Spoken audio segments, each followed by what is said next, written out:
Hare Krishna. Om Ajnana-timirandhasya Jnananjana-shalakaya Chakshurunmilitam yena Tasmai Shri Gurave Namaha. Shri Caitanya Manobhishtam Sthapitam Jena Bhutale Swayam Rupa Kadamayham Dadati Swapadantikam Bandeham Shri Guru Shri Juta Padakamalam Shri Gurun Vaishnavanscha Shri Rupam Sagrajatam Sahagana Raghunathanvitam Tvam Sajivam Sadvaitam Savadhutam Parijana Sahitam Krishna Chaitanya Devam Shri Radha Krishna Pada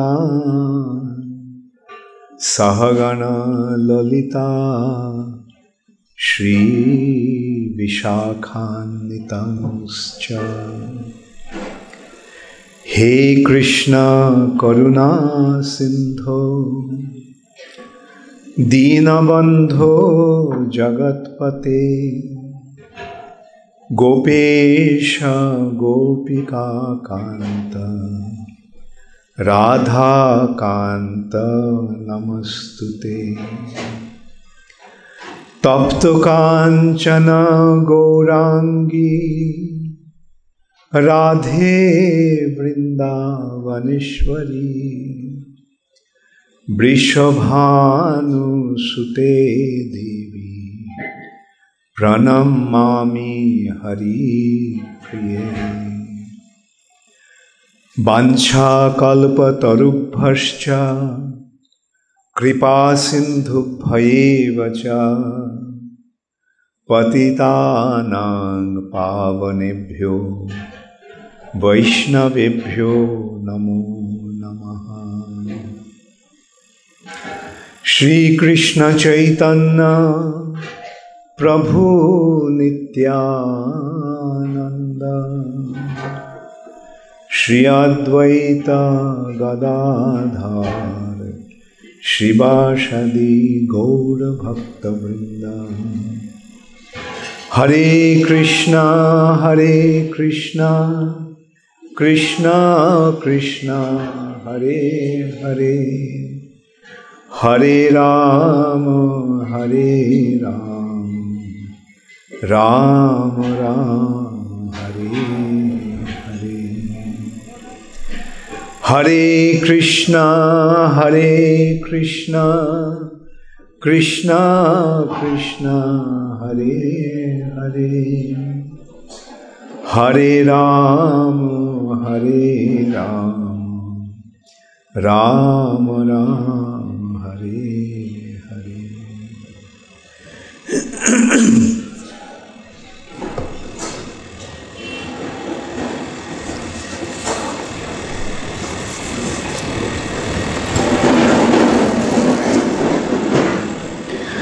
Om Namo Bhagavate Vasudevaya.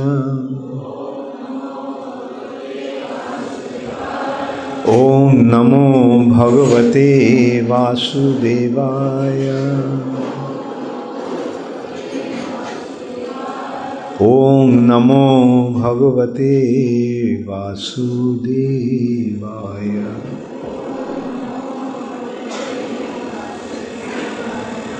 Narayanang Namaskritya Naranchaiva narottamam Deving Sarasvatīṃ Vyasam Tato Jayamudiraye Nashtaprayeshu abhadreshu Nityam bhagavata sevaya Bhagavati uttama shloke Bhaktir bhavati naishtiki.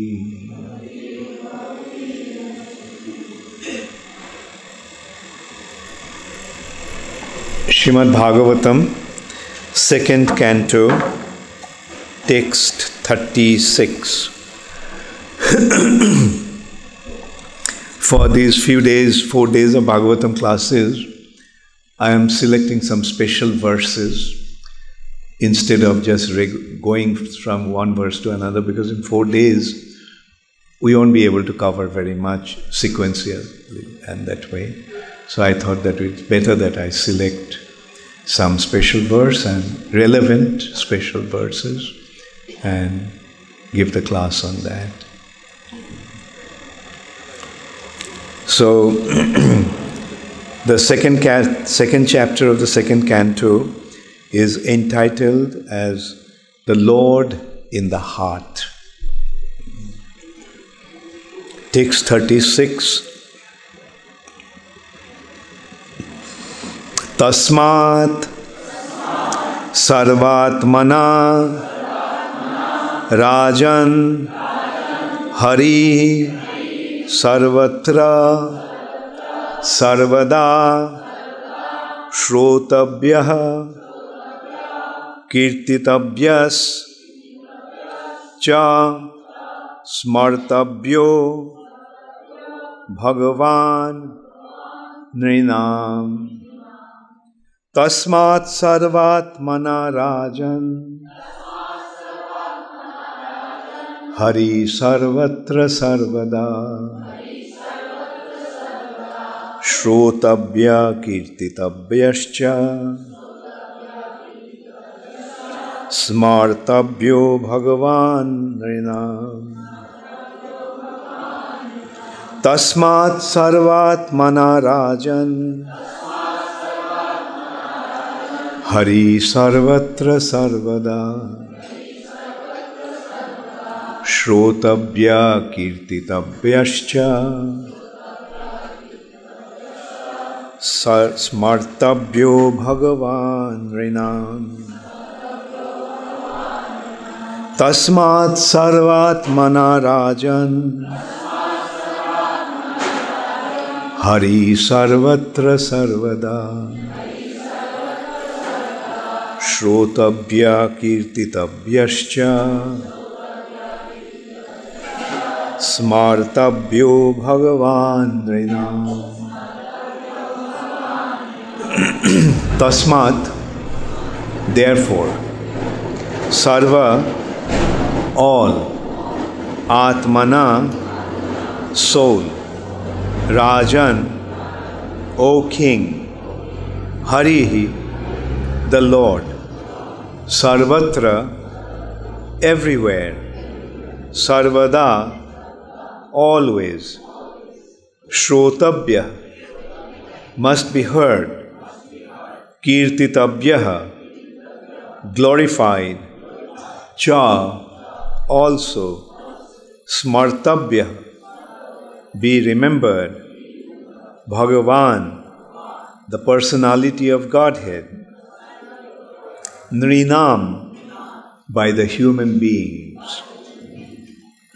Translation by His Divine Grace, Śrīla Prabhupada. O King, it is therefore essential that every human being hear about, glorify, and remember the Supreme Lord, the personality of Godhead, always and everywhere. So repeat after me. O King, it is therefore essential that every human being hear about, glorify, and remember the Supreme Lord, the Personality of Godhead, always and everywhere. Purport by Śrīla Prabhupada. Śrīla Śukadeva Gosvāmī begins this verse with the word tasmāt, or therefore, because in the previous verse he has already explained that there is no auspicious means for salvation other than the sublime process of bhakti-yoga. The bhakti-yoga process is practiced by the devotees in different methods like hearing, chanting, remembering, serving the lotus feet of the Lord, worshipping, praying, rendering service in love, becoming friendly, and offering all that one may possess. All 9 methods are bona fide methods, and either all of them, some of them, or even one of them can bring about the desired result for the sincere devotee. But out of all the 9 different methods, the first one, namely hearing, is most important function in the process of bhakti yoga. Without hearing sufficiently and properly, no one can make any progress by any of the methods of practice. And for hearing only, all the Vedic literatures are there, compiled by authorized persons like Vasudev, who is the powerful incarnation of Godhead. And since it has been ascertained that the Lord is the supersoul of everything, he should therefore be heard and glorified everywhere and always. That is the special duty of the human being. When the human being gives up the process of hearing about the all-pervading personality of Godhead, he becomes victim of hearing rubbish transmitted by man-made machines. Machinery is not bad, because through the machine one can take advantage of hearing about the Lord. But because machinery is used for ulterior purposes, it is creating rapid degradation in the standard of human civilization. It is said here that it is incumbent upon the human beings to hear, because the scriptures like Bhagavad-gītā and Śrīmad-Bhāgavatam are made for that purpose.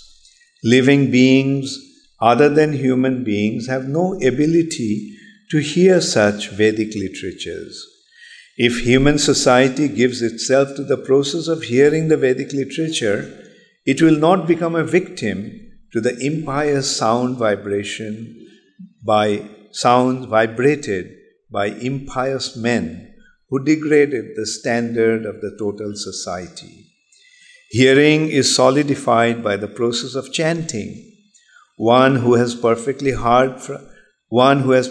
heard from the perfect source becomes convinced about the all-pervading personality of Godhead and thus becomes enthusiastic in glorifying the Lord.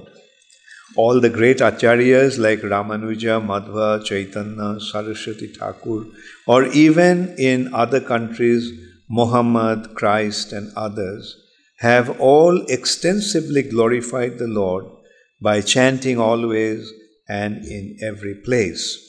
Because the Lord is all-pervading, it is essential to glorify Him always and everywhere.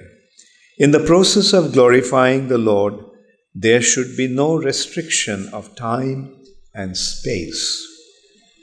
This is called sanātana-dharma or bhāgavata-dharma. Sanatan means eternal, always and everywhere. Bhagavat means pertaining to Bhagavān, the Lord. The Lord is the master of all time and all space, and therefore the Lord's holy name must be heard, glorified and remembered everywhere in the world. That will bring about the desired peace and prosperity so eagerly awaited by the people of the world. The word cha includes all the remaining processes or methods of bhakti-yoga as mentioned above. So,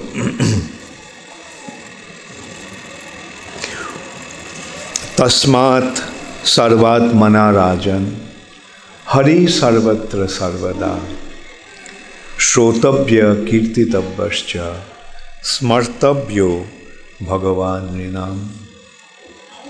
O King, it is therefore essential that every human being hear about, glorify, and remember the Supreme Lord, the Personality of Godhead, always and everywhere.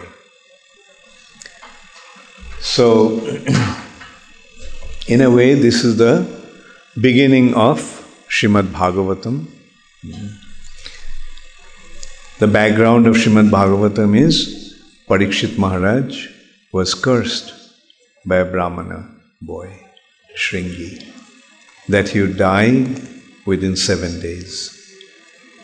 And upon hearing about that, Parikshit Maharaj immediately left his kingdom and he went straight to the bank of the Ganges in order to prepare himself for death.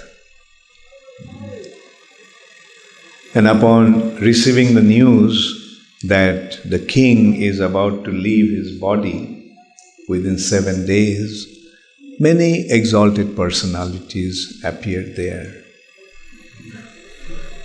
And at that time, Śrīla Śukadeva Gosvāmī also appeared there.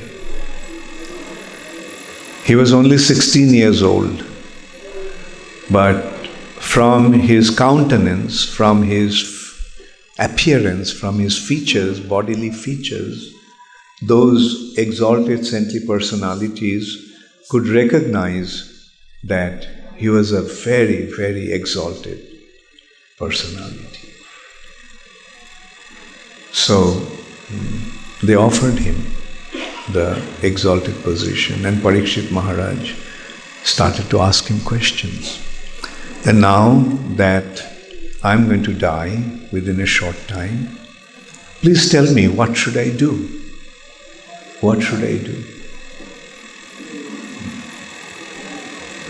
And Śukadeva Gosvāmī started to instruct him, and that is Srimad Bhagavatam. Parikshit Maharaj also mentioned that please tell me about the wonderful pastimes of the Supreme Personality of Godhead. And in this chapter, Śukadeva Gosvāmī begins to describe the absolute truth, starting from the beginning of creation. Bhagavatam, for that matter, covers 10 different aspects of knowledge. The first aspect is creation. Atra sarga. Sarga means creation. Bi sargascha. Bi sarga means secondary creation, sub-creation. The initial creation takes place from Vishnu, Mahavishnu. Actually, the Supreme Personality of Godhead, Hariḥ, in order to create the material nature, expands himself as Vishnu. The three Vishnu forms, Karanodakshai Vishnu, Garbhodakshai Vishnu, and Kshirodakshai Vishnu, who are known as Purusha avatars, they are all in relation to the creation of this material nature. The initial aspect of the creation is the creation of the universes. And then How does that happen? There's an elaborate description in Srimad Bhagavatam. Mahavishnu lies on the causal ocean. There's an ocean of cause. Just as there's an ocean of salt water, there's an ocean of cause. Cause, karana, just like we say, because. Everything happens by some cause. Because means by the cause. Because it happened. By the cause. So there's a substance called cause and there's an ocean of cause. And Mahavishnu lies in the causal ocean, and as he breathes, from his breathing, the bubbles that are generated in the causal ocean, each single bubble is a universe. And Mahavishnu is not only breathing from his mouth or nostrils, he is breathing from every single pore of his body. And Mahavishnu's body is unlimited. So we can consider that way. If Mahavishnu's body is unlimited, then the pores in Mahavishnu's body is also unlimited. Therefore, the number of universes are also unlimited. So, this way there are innumerable universes are generated from Mahavishnu's body. As you have seen in a bubble, what is there inside the bubble? This bubble is empty inside. So now, Mahavishnu entered into each single universe, which was otherwise empty inside, as Garbhodakshai Vishnu. And generating water from his own body, he filled up half of the universe and he laid on the bed of Anantashesha. And then from his navel sprouts one lotus. And Brahma, the first created being, the first personality in the universe, was situated on that lotus. Brahma at the beginning, that's what Śukadeva Gosvāmī is mentioning at the beginning of this chapter. Brahma at the beginning did not have any knowledge, any understanding, any recollection. He did not have any, his mind was completely empty. That is, he did not have any recollection where he was from, who he was. It's like one fine morning you wake up and you find yourself in a strange place and you don't have any recollection, you don't have any remembrance where you came from, who you are. How will you feel? Did you ever imagine Did you ever imagine? One morning you woke up and you found yourself in a strange place. And you don't remember anything. So that was the situation of Brahma. He woke up and he found himself sitting on a lotus and he didn't remember who he was, where he came from. And then, by the mercy of the Lord, Brahma received the Gayatri mantra. And meditating on the Gayatri, the knowledge or Veda was revealed in the heart of Brahma. Tene brahmarhida adikavaye muhyanti jat suraya. The transcendental knowledge was revealed in the heart of Brahma. Dibbagyan hridaye prakashita. The transcendental knowledge is revealed in the heart. The transcendental knowledge was revealed in Brahma's heart. Brahma received the knowledge by meditating upon Virat Roop of the Lord. So this is how Brahma got the knowledge, and Brahma realized what was his business. His business was to assist the Lord by filling up the universe with living entities and various objects. He is the first personality who actually started the internal creation of the universe. That's why it's called the secondary creation. The primary creation was by Vishnu, by Mahavishnu, as I mentioned. From his breathing, all the universes were generated. And then Brahma is now doing the internal job. Sometimes in this respect I give the description, I give the analogy of an interior decorator. The house is built, but then what happens? The interior decorator comes and he does the interior decoration. Well, this furniture will be here, this table will be here, this light will be here. And he makes all the arrangements inside the house. So Brahma actually did that.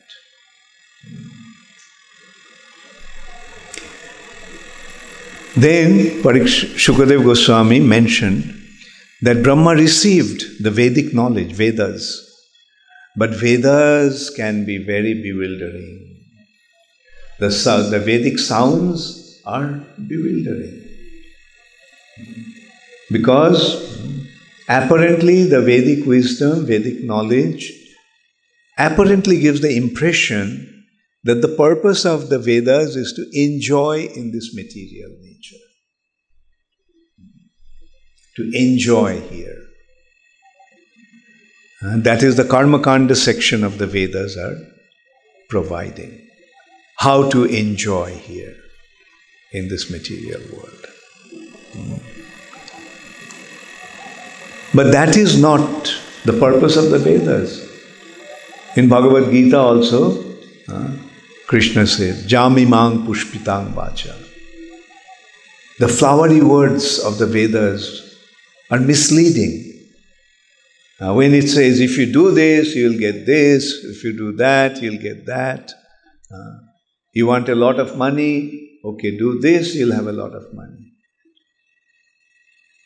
You want to have a big position, very successful?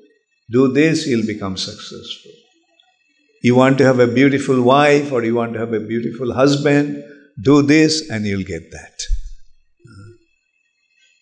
You want to be a king? Okay, do this, you'll get that. So this is how the Vedas, in the Karmakanda section of the Vedas, are giving these instructions. How to enjoy in this material nature. That's why Śukadeva Gosvāmī is mentioning that the words of the Vedas are bewildering. Because the purpose of the Vedas is not to enjoy this material nature. And although by following those instructions, one may get some transient or fleeting enjoyment, temporary enjoyment. But that is not the purpose of the Vedas. What's the point in getting a momentary pleasure? In a life full of suffering, what's the use of getting momentary pleasure? And it's all momentary. Even if it lasts for 50 years, 100 years, still it's momentary. Because this is a place of suffering. Material nature is a place of suffering, and this body is an instrument to receive pain. So how, with dwelling in an instrument, dwelling in a body that is meant for receiving pain, in a place which is meant for suffering, one can enjoy?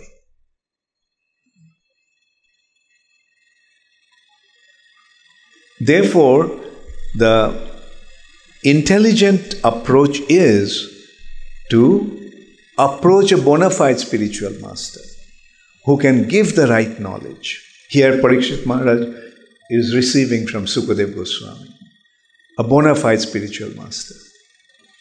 And he is giving the real knowledge of the Vedas. The purpose of the Vedas is not to enjoy in this material nature. What's the use of getting some momentary pleasure? Actually, what happens? When you are suffering and if you get a momentary pleasure, then the suffering becomes more intensified. And in Chaitanya Charitamrita, an example has been given of that. Like, there is a way to punish a prisoner, a culprit, is to drown him in the water. Drown him in the water. When one is in the water, drowned in the water, submerged in the water, what happens? He is dying to breathe. And then he is lifted up just to take one breath. And then again dumped into the water.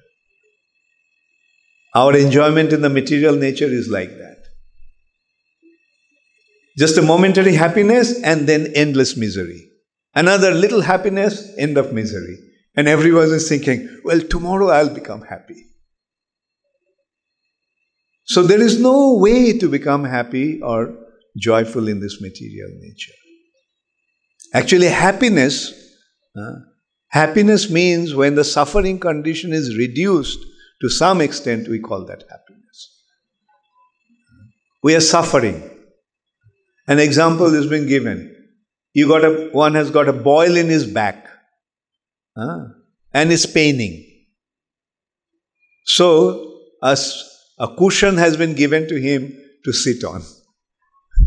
Little pleasure for the boil. But the pain of the boil is not coming from outside, it's coming from inside. And just getting some momentary pleasure is not really going to eliminate it forever. So that is the intelligence. So understanding that, what should one do? Parikshit Maharaj, Śrīla Gosvāmī is telling that reduce the necessities of your existence in this material nature.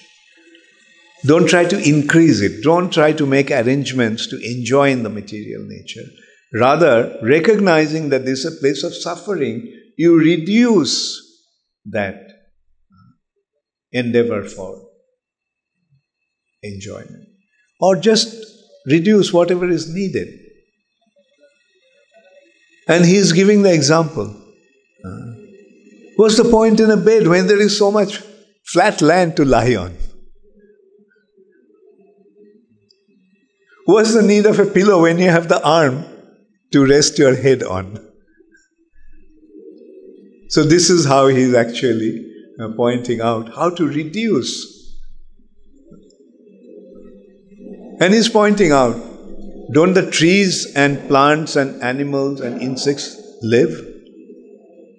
They also have their quota of enjoyment. So there's no need to separately try to enjoy. Rather, reduce the necessities of life. And try to make this life successful. Make this life successful by understanding the purpose of your life.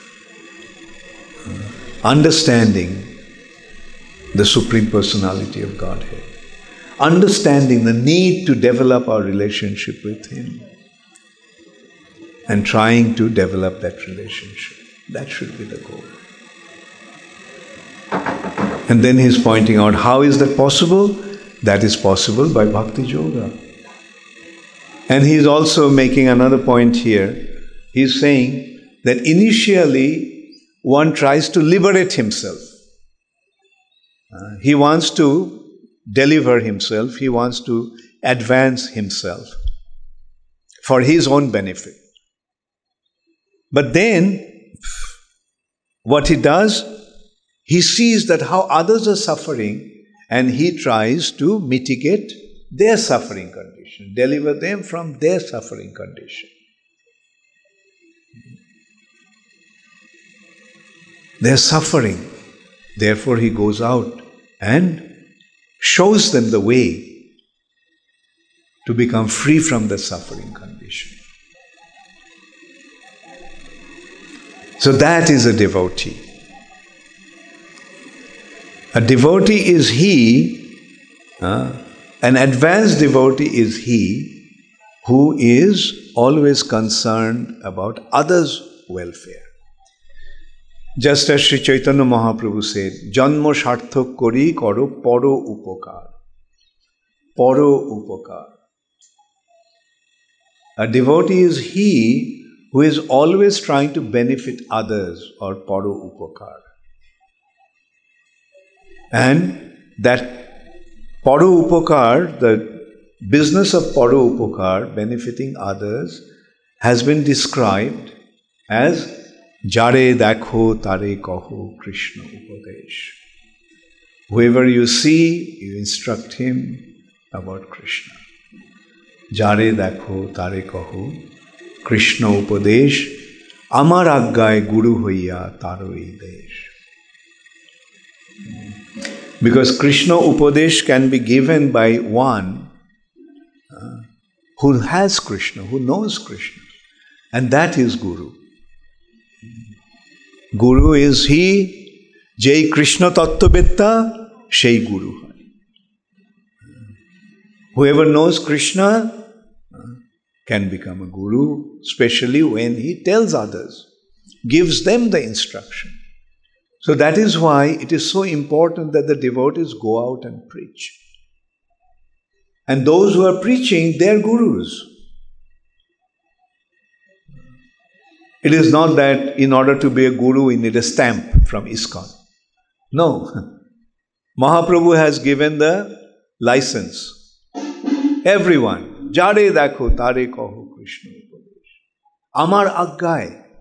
By my order, you become a guru. For the institutional purpose, for Diksha, there is a need for the approval from the society. That's why in ISKCON we have that standard that one has to be recognized by the institution as a guru. Then only he can give initiation. But for giving shiksha, there is no restriction. For shiksha, anybody can be a shiksha guru. And also it is important that when we receive shiksha or instructions, when we get information about Krishna and Krishna consciousness, we should recognize them as Guru. We should not think only those who have the stamp of Diksha Guru in ISKCON, they are the Gurus, and others are not, nothing. No. Whoever is preaching must be recognized as Shiksha Guru. And is a Shiksha that is more important. Shiksha is the important thing. And who is the principal Shiksha Guru of ISKCON? Śrīla Prabhupada. Śrīla Prabhupada is the Guru, the Acharya of ISKCON.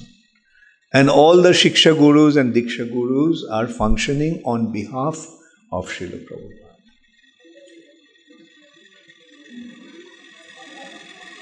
And when we develop this understanding properly, then Krishna consciousness movement will start to spread with a tremendous speed, with tremendous success. Let's go out, let everybody feel that. Let me go out and give everyone Krishna. That's called compassion, as Śukadeva Gosvāmī is pointing out. At an advanced stage, a devotee develops compassion for other living entities, seeing how they are suffering. They are suffering. Everyone in this world is suffering. Those who do not know Krishna, all of them are suffering, no matter how rich they may be, no matter how influential they may be, no matter how famous they may be. And no matter how much they seem to be enjoying, they all are suffering. They all are suffering. With our eyes closed, we can say that they are all suffering, no matter what. From our eyes, it may seem, oh, he is so rich, so he must be enjoying so much. Look at what a palatial building he has. Look at what a beautiful family he has. Look at all these facilities that he has. But one thing I can tell you, if you stand on his shoes, you will see how miserable he is. Just as when you also look at yourself and see how miserable you are, he is also equally miserable.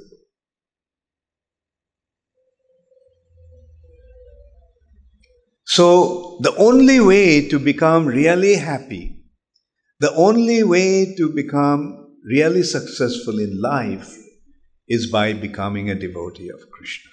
And how does one become a devotee of Krishna? By knowing Krishna. And what is the way to know Krishna? The way to know Krishna is śrotavyaḥ. Hear about Krishna. Kīrtitavyaś. Hear, then chant. Hearing and chanting. And then smartavyo, remembering. Remembering Krishna. Remember Krishna's pastimes. And why Krishna is performing his pastimes? To attract us. Through his pastimes, he is attracting us. That's the purpose of his pastimes. He is performing his pastimes. Pastimes are like a drama on a stage. And Krishna is enacting the drama with his devotees.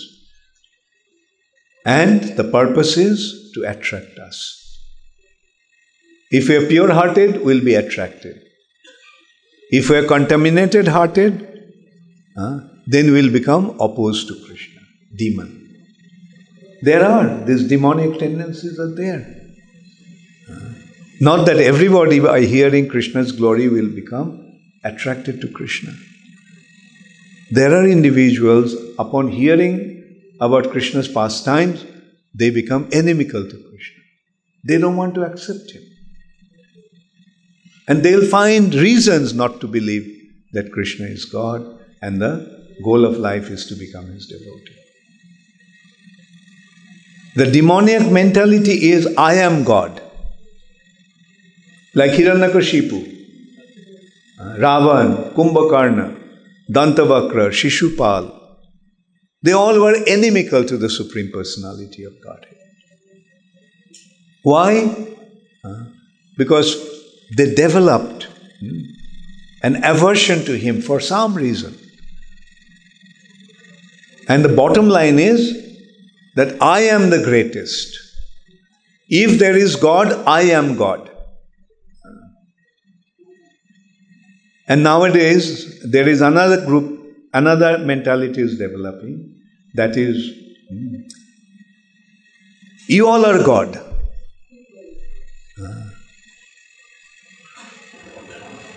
তোমরা সকলেই ভগবান। ওর কি কথা? কোথা খুঁজিছ ঈশ্বর? আমি ভগবান, তুমি ভগবান, দরিদ্র Narayan. The purpose is, if you are God, then I am also God. Right? That's the catch of democracy. Demon crazy. Popular vote. You are God, I am also God. Because I am telling that you are God, I am a bigger God. So that's how they develop the demoniac mentality. They become averse to Krishna. And recently I was in Chennai and I was told that how these atheistic people, the political leaders actually, the leaders of the society, they're saying that all that our scriptures are saying, all are fairy tales, lies. And one thing they're saying, so stupid argument actually, that how can they build a bridge those days because there was no engineer at that time. So how without an engineer, without the engineers they could build a bridge? So there was no Setubandh, there was no bridge. Ramchandra did not build any bridge. These are all lies. But they don't recognize that the Supreme Personality of Godhead has inconceivable potency. Has inconceivable potency. And with his inconceivable potency, he functions. Like the other day I was flying, and we were flying above the cloud.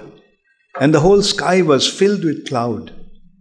And I was thinking that these clouds are carrying the massive water, massive amount of water.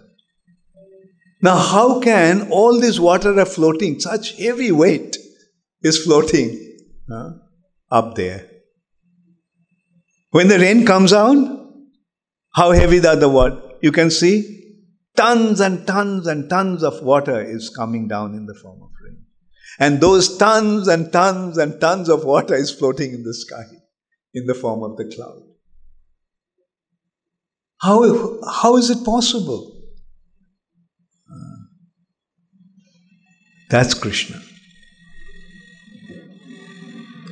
Actually, these people, these demoniac people are so stupid that they don't have any ability to understand and think properly. Simple consideration. A seed falls on the ground. A tree comes up. Isn't it? How big is the seed?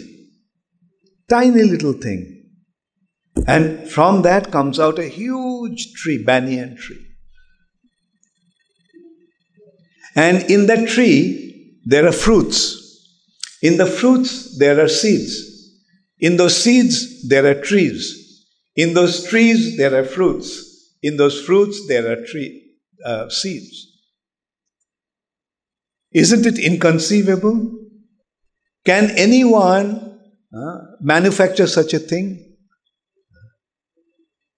Today, through technological advancement, we may have been able to manufacture rockets and things, aeroplanes and all that.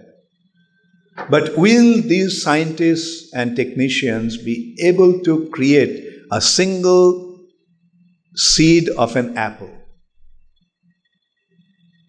that will fall on the ground and an apple tree will come out? Now, who made this arrangement? They'll say accidental.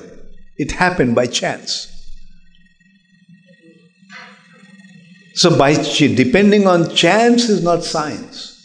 Science means solid proof. Science means experimentally verified facts. Now they are saying that they are scientists, but their approach is totally unscientific. Totally unscientific. It has nothing to do with science. They're all theory. Theory means imaginary concept. Theory is not science. The real science is law. Like Newton's law of motion, the law of gravity, Boyle's law, Charles' law. But in today's science, do we find these laws? No. It's just theory. Theory of organic evolution. Darwin's theory of organic evolution. The Big Bang theory. The theory of primordial soup. Theory of this, theory of that. And they're saying this is science. Anyway, the point is, the real intelligence is to understand what is what and pursue that goal. And Prabhupada is pointing out that purpose of life for everyone is to recognize the Supreme Personality of Godhead and develop one's relationship with Him.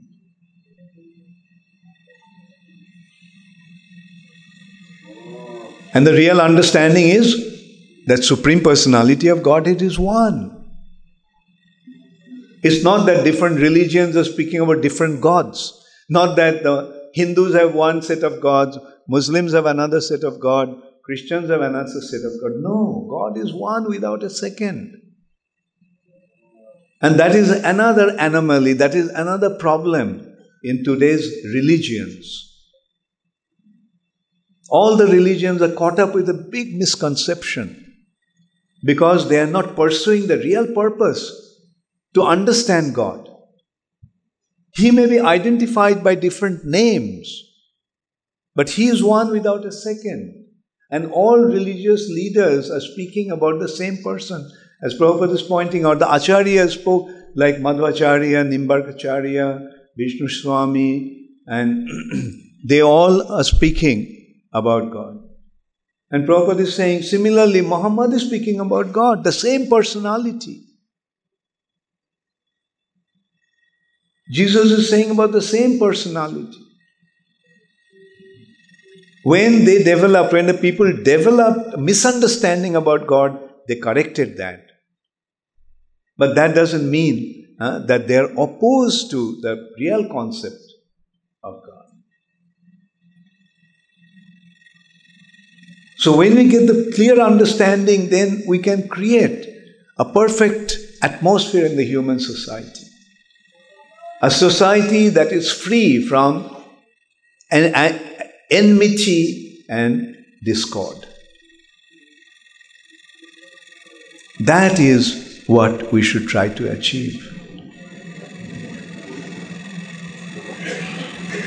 Who will ever deny that somebody created everything? Who will ever deny that someone is maintaining everything? So the one who has created everything, he is God. The one who is the same personality who created is maintaining everything. He is God. The same person. He may have various assistants or appointed agents, but they are secondary. Like just in a government, there are different departments and there are departmental heads. The departmental heads, they are not the head of the whole country. Similarly, these demigods are there. They are controlling different departments. Water department, fire department, wind department. All these departments are there and different personalities are managing them, controlling them. But they are not the supreme personality of Godhead. The supreme personality of God is one without a second. So that is the clear understanding, and when we develop that understanding, then we become situated in a platform where our hearts become completely satisfied. Because by surrendering unto Him, we feel total security. He is maintaining everything. He is omnipotent. He is omniscient. So if I surrender unto Him, He will take care of me. Since He is my Supreme Father, He will take care of me, just as a father takes care of his children. So, this is the first thing that we must understand while we are trying to progress in our spiritual life. The Lord in the heart. The Supreme Personality of Godhead is situated in everyone's heart. And He is waiting when we are going to surrender unto Him. And when we do that, our life becomes successful. Thank you very much. I'm not inviting any question right now. So now you all go, take prasad. And get ready for the next session at 11 o'clock. Gaur Premanande Hari. Śrīla Prabhupada ki jai.